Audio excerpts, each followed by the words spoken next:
Hallelujah. Magandang gabi po sa inyo, kapatid ko sa pananampalataya sa ating Panginoong Kristo.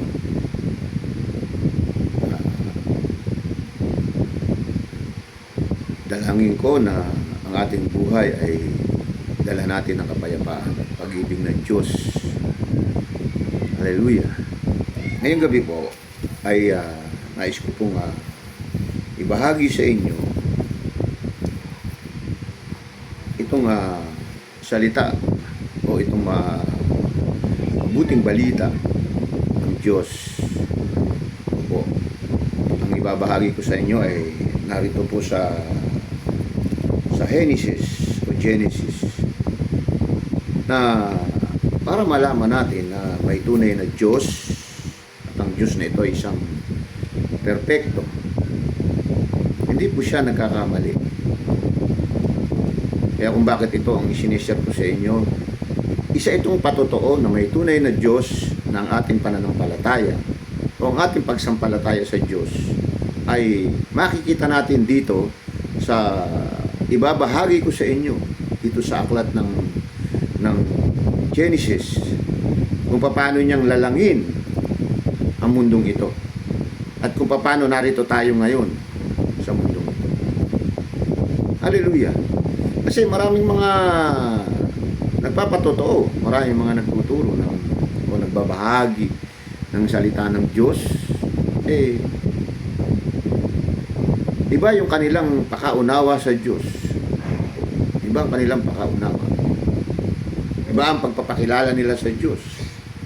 Lalong-lalo na dun sa bugtong na anak ng Diyos na ating Panginoong Kristo, na may nakikita ako sa social media na mas mataas pa ang kalagayan ng isang anghel kaysa Panginoong Kristo. Hallelujah. Sa mga ganitong paniniwala, ano po tayo? Maging alerto po tayo. Opo, maging alerto po tayo. Sapagkat tayo mga Kristiyano na nakatanggap na ng katotohanan, alam na po natin ang katotohanan. Kung tayo nagbabasa, kaya nga sinasabi sa Bagong Tipan, bulay-bulayin nyo araw-araw ang mabuting balita upang huwag tayong maging mangmang o illiterate dito sa salita ng Diyos. Lalong-lalo na po ngayon mga kapatid, napakadami ang parang kabuti, nagsusulputan po yung mga nagtuturo, nagpapaliwanag. Alam naman natin ang mga ito ang layunin nito para lamang makabuo ng isang grupo. Sapagkat sinasabi nga sa Bagong Tipan, darating ang panahon na ang mabuting balita o ang salita ng Diyos ay ipangangalakal. Ipangangalakal po. Hallelujah. So ngayon, wala po dyan ang aking gustong ibahagi. Ang gusto ko pong malaman nyo sa gabing ito na ang ating Diyos na ating pinapanampalatayanan o ang ating Diyos na ating dinadalanginan ay isang Diyos na over 100% o 110% na siya ay perfect. O wala tayong i-compare na percentage sa Kanya. Makikita natin to dito sa Kanyang paglalang.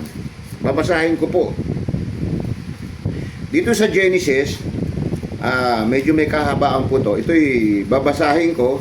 Magbuhat dito sa verse 1. Dito po tayo sa simula. Sa simula po ng Genesis. Ng Genesis, kung tawagin po. Hanggang dito po tayo sa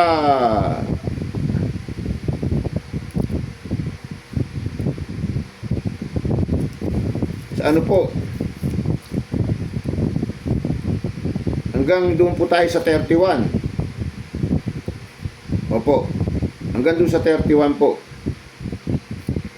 So, babasahin ko po para malaman natin kung yung sinasabi ko nga po ang ating Diyos ay wala pong percentage na masasabi natin na ang kanyang perfect ay ay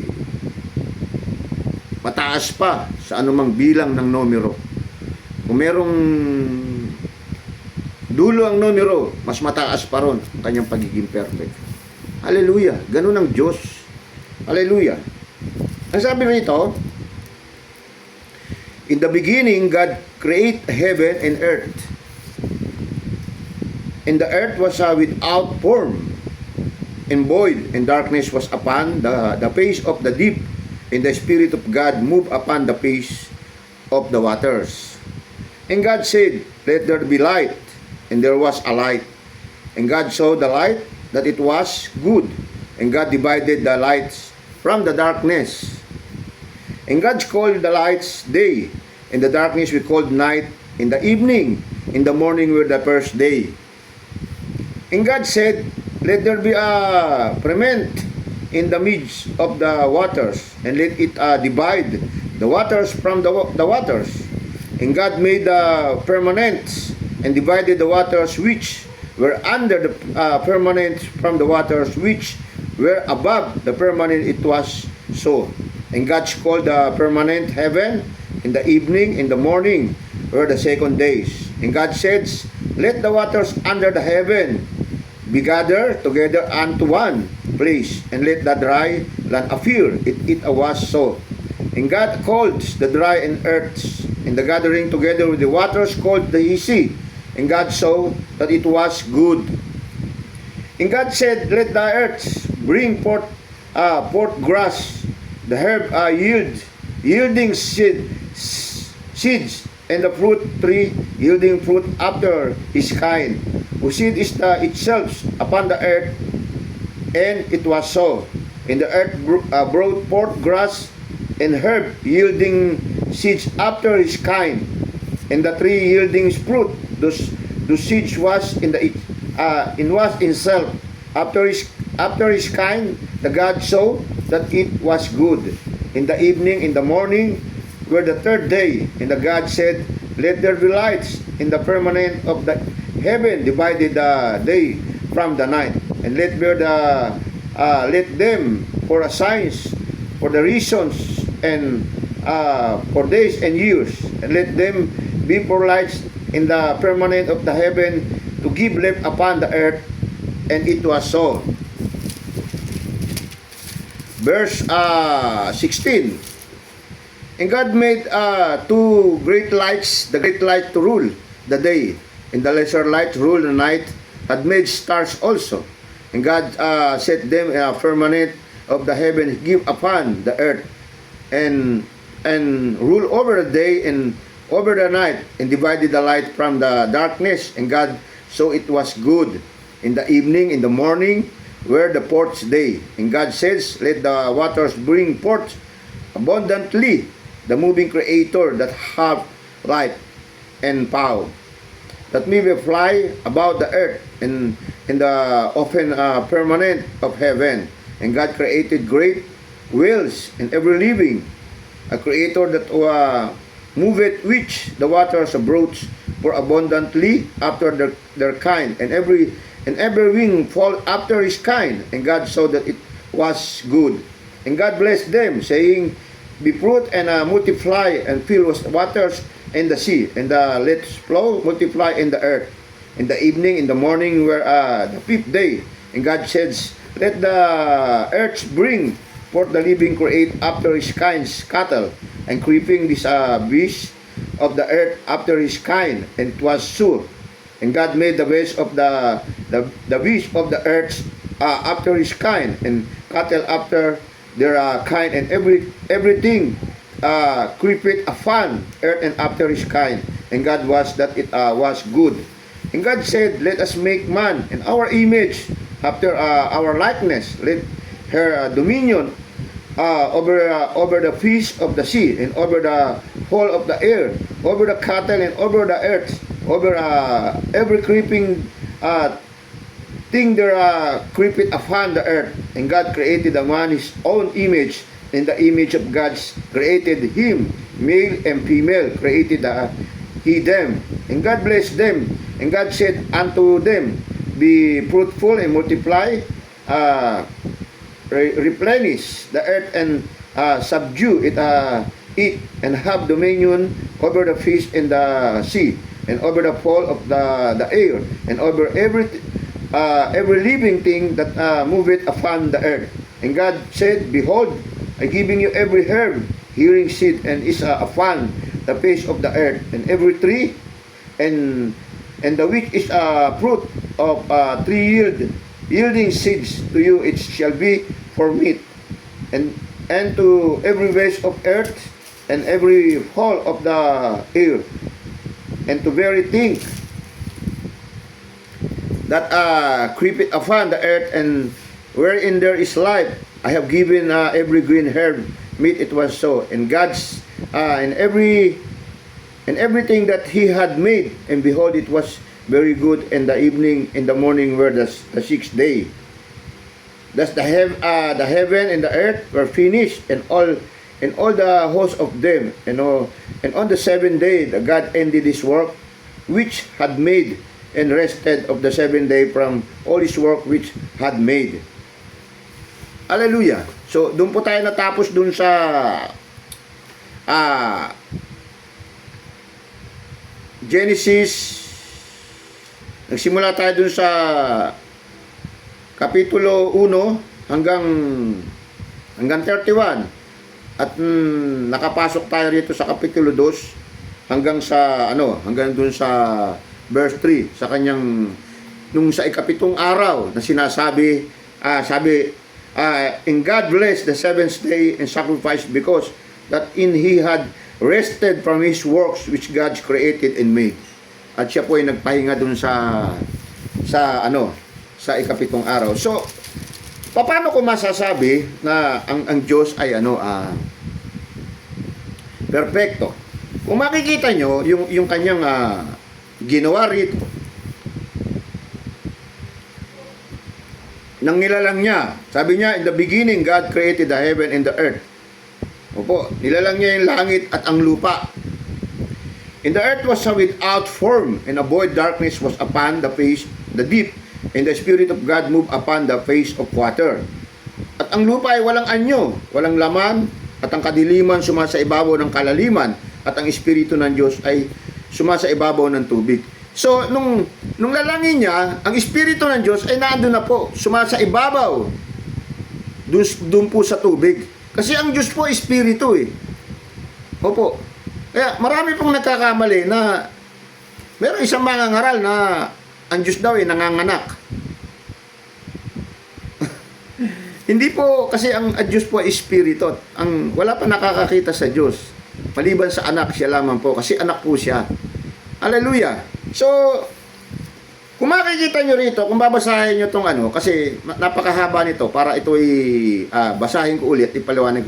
Makikita nyo, yung kanyang paglalang, hindi po yung inunan niya munang nilalang yung pangangailangan ng tao. Hindi po. Nakita nyo, yung kanyang paglalang, naka-arrange po. And proper. Sa proper po, sa tama. Kung babasahin niyo po, nilalang niya muna ang langit at ang mundo. Diba? Ang sabi ron, at ang lupa ay walang anyo. Oh, naglalang muna siya ng lupa.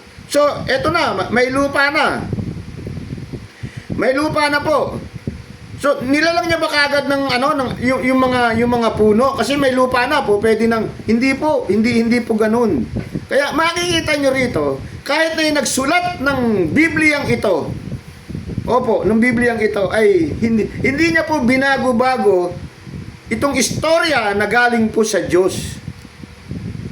Kung mapupunan nyo, hallelujah, sana dun sa mga nagtuturo, pag-aralan nyo po itong Genesis dito po sa creation ng ating Diyos.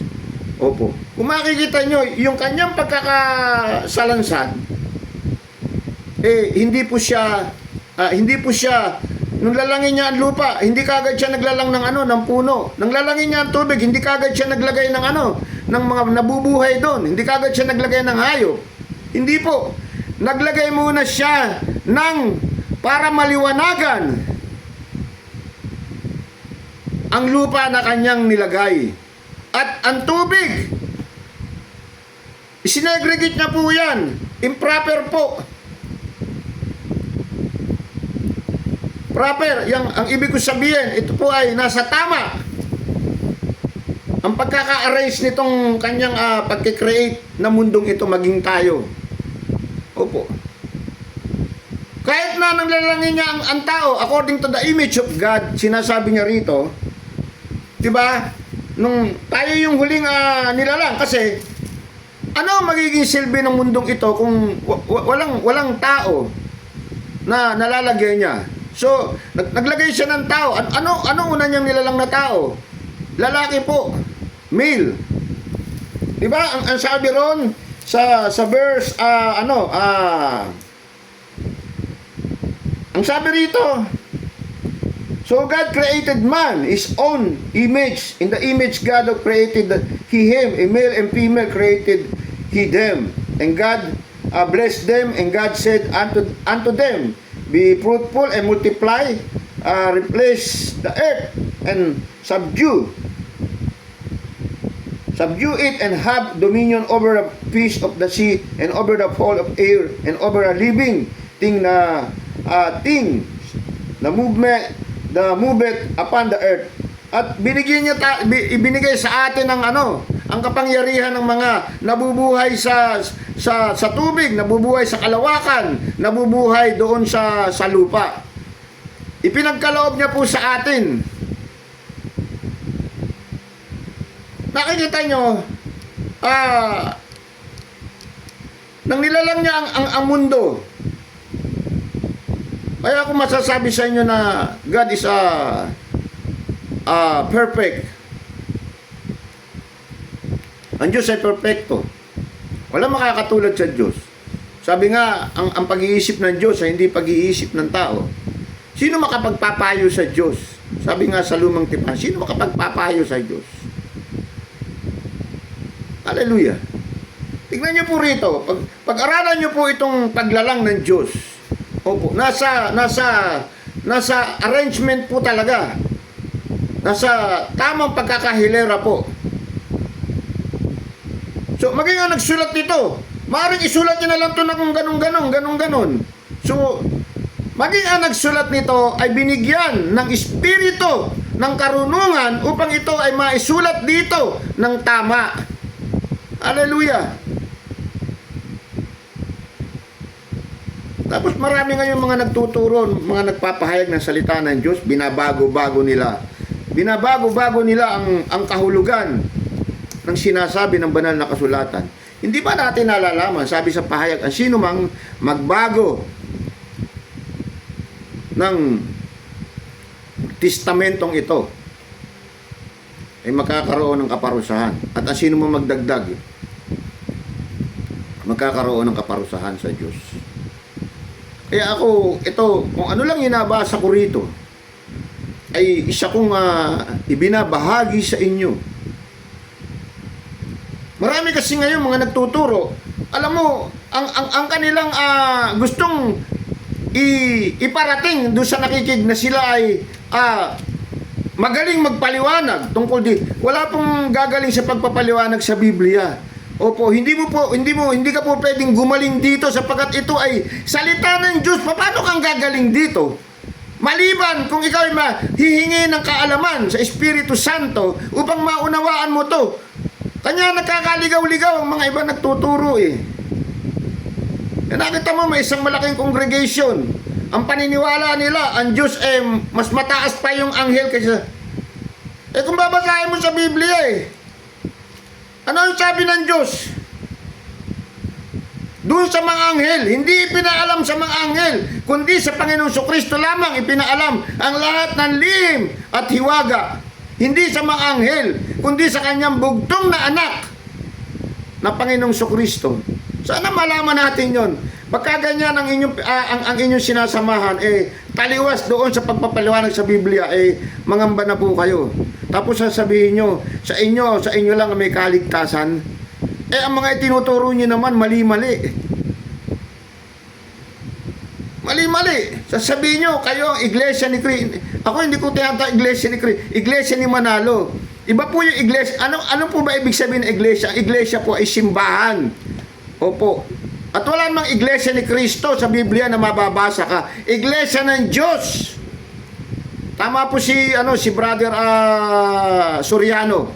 Wala kang mababasa rito iglesia ni Cristo. Wala po, iglesia ng Diyos.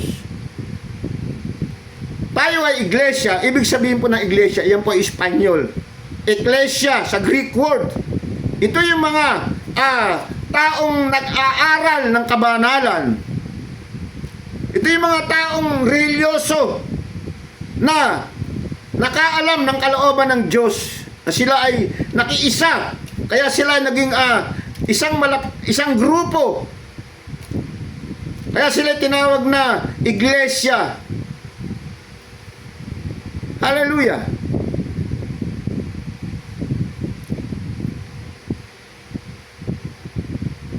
Kaya nga, ang Diyos ay napakabuti. Ako'y labis na nagpapasalamat sa Kanya sapagkat sa totoo lang, hindi naman po ako nakatapos ng pag-aaral. Bagamat ako'y nag-aral ng Biblia, ako'y pumasok sa Bible School. Opo, pumasok po ako sa Bible School, subalit hindi po ako kasi ang pagiging pastor, hindi naman po course yan eh. Opo, hindi course yan. Kung gusto mo maglingkod sa Diyos, maglingkod ka. Kanya ako pumasok sa Bible School para malaman ko ang Biblia. Sa Bible School po kasi, ang pinaka number 1 yung gagawin, babasahin nyo po itong Old Testament hanggang sa New Testament. Kasi, siyempre, paano malalaman ang buod o ang content nitong Bible kung hindi mo binabasa to? Ito po yung pinaka first subject nyo. Pagkatapos yung mag-memorize kayo ng mga verses dito upang hindi na kayo nagbubuklat ng Biblia. Siguro mga 1988 nung ako ay mag-start na nang ako'y makakilala sa Diyos, ano pa ako, 1985 at the age of 15, kung di ako nagkakamali. Kaya ako'y nagpapasalamat sa Diyos sapagkat hindi niya ako pinabayaan. Hindi niya ako pinabayaan buhat nung ako wala pang asawa, nung binata pa ako hanggang sa ngayon. Hallelujah.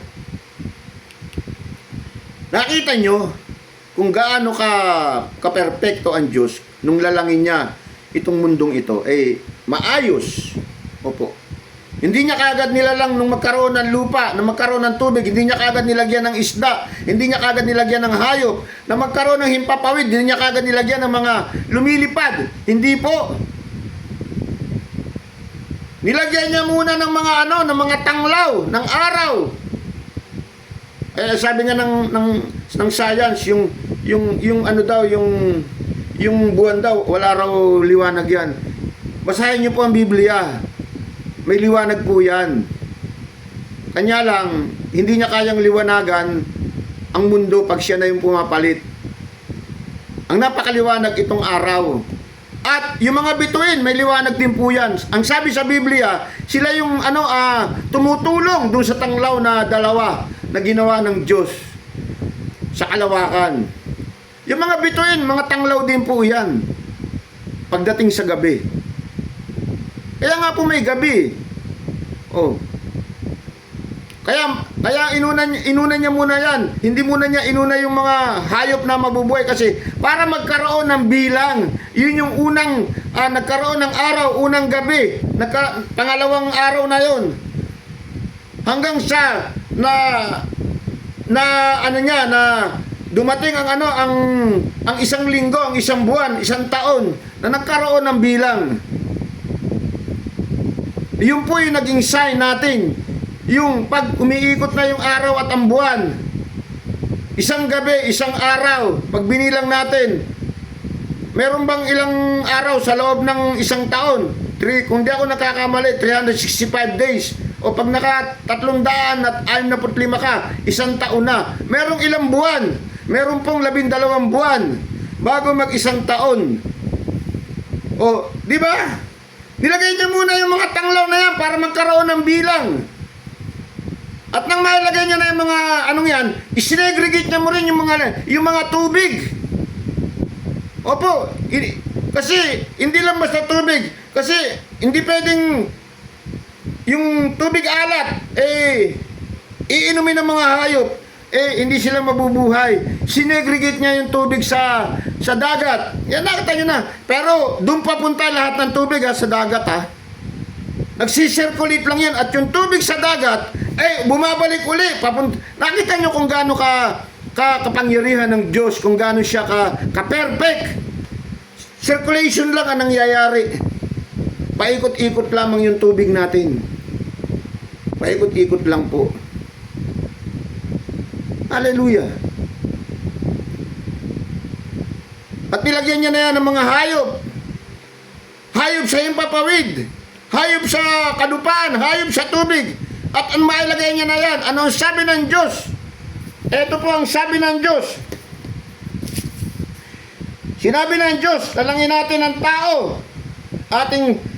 Sa larawan at ating kawangis, magkaroon sila ng kapangyarihan sa mga isda sa dagat, sa mga ibon, sa himpapawid, sa mga hayop, sa buong lupa, sa bawat umuusad, nagsisiusad sa ibabaw ng lupa. Ibinigay sa atin ng authority, power and authority dito po sa lupa para sa mga hayop.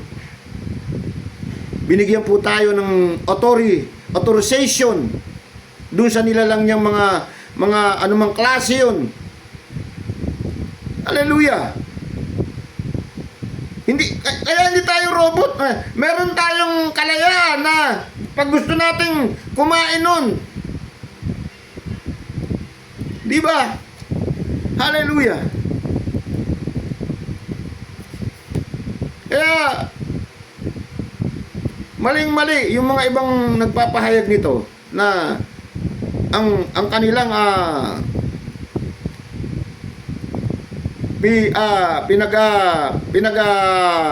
rarangalan sa sarili nila na sila ay magagaling magturo.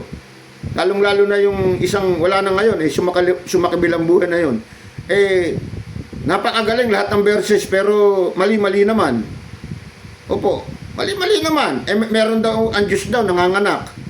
Nang kunin daw ang nag-opera daw ang Diyos, nang kunin doon sa tao. Kasi nga, nang makita ng Diyos na lalangin ang lalaki sa mundong ito, sabi ng Diyos, hindi na babagay na mag-isa ang lalaki. Kaya dapat lumalang tayo ng babae. Hindi po naglalang ng panibagong babae, hindi po. Kinuha yung, kaya kung napupunan nyo, magpa-extra kayo, cool. Hindi ko alam kung sa kaliwa, kulang po yung tadyang natin. Nakita nyo, meron pong ebidensya, may evidence. Diyan po kinuha ang babae. Kaya nga pagka tayo nag-aasawa ng babae, ang tawag sa atin nagiging isa na dahil ang babae nanggaling sa lalaki. Maging pagka nagsesex ang mag-asawa, sino ba ang nagpupunla? Ang lalaki. Opo. Caretaker lang ang babae. Laging galing sa lalaki kasi ang tao ay galing sa lalaki. Nakita nyo, ang galing ng Diyos. Hallelujah. Napakagaling po ng Diyos. Siya pa'y perfect. Walang number. Kahit na magkaroon ng engine number, mas above pa rin siya ron. Ganun ang pagka-perfect ng Diyos. Hallelujah. Sana maunawaan niyo po ito. Na ang ating pinapanampalatayanan na Diyos ay isang Diyos na makapangyarihan at dakila. Isang Diyos na perfect. Hallelujah. Maging ang kanyang bugtong na anak ay perfect din. Marami nagsasabi, paano magiging perfect ang Panginoong Kristo? Hindi nga niya kayang iligtas yung sarili niya. Alam niyo, yung mga ganun tao, panunuya sa Panginoon yun. Opo. Wala kayong nalalaman na kabutihan sa isipan niyo at sa puso niyo. Kung perfect ang ama, perfect din ang anak. Hallelujah. Maraming salamat po sa gabing ito. sa pagbabahagi ko sa inyo na nang ang Diyos ay perfect. Opo. Nang lalangin niya tayo at ang mundong ito ay tamang-tama po ang pagkakasalansan o ang arrangement. Opo. Makikita nyo. Hindi niya kagad nilalang yung hayop upang ilagay kagad doon sa hindi po. Nilalang niya muna ang ang liwanag sapagkat nung panahon na yon nababalot ng kadiliman. Binigyan niya muna ng liwanag para magkaroon ng bilang. At nang magkaroon ng bilang na isang araw at saka niya nilalang ang tubig. At ang tubig ay sinegregate niya. Ang tubig sa maalat, ang tubig na dapat inumin ng ng mga hayop, ng mga tao. Ng mga kasi kahit ang mga puno nangangailangan ng tubig 'yan. Opo. Hindi mabubuhay merong mga halaman na nabubuhay sa alat. Opo, may nabubuhay. Ang mga nabubuhay sa tabang hindi po pwedeng mabuhay sa alat. Opo, mamamatay sila kagad. Ganun po 'yan. Hallelujah.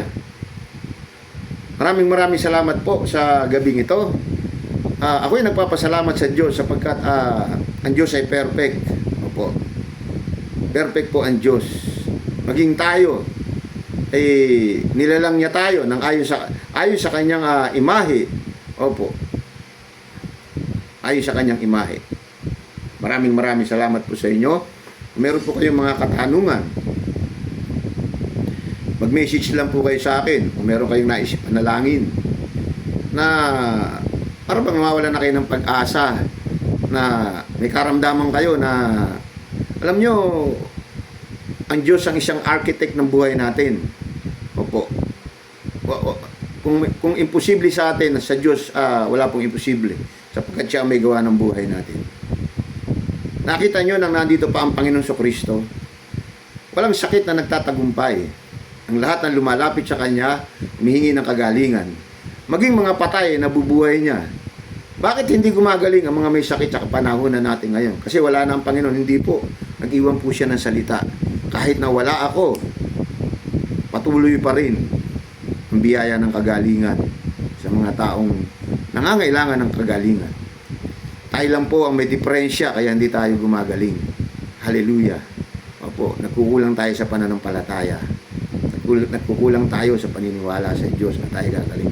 Nagkakaroon tayo ng alinlangan. Opo. Kapag nagkakaroon tayo ng alinlangan, ay hindi nga po tayo gagaling. Hallelujah.